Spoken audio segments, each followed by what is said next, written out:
masalah gangguan selama dari tahun 2019.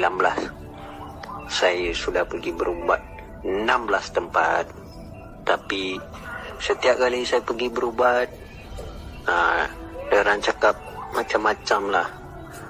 Lepas tu saya tengok dekat TikTok tu, Cik Man punya ni, saya terus hubungi kepada dia. Hanya sehari saja saya sudah selesai masalah yang saya hadapi, yang gangguan ni.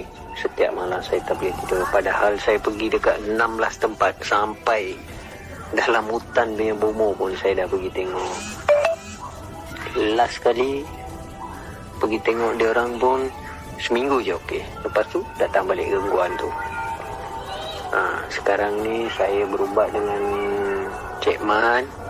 Sehari saja saya sudah berubah, tidak mempunyai gangguan, tidak ada nampak apa-apa barang.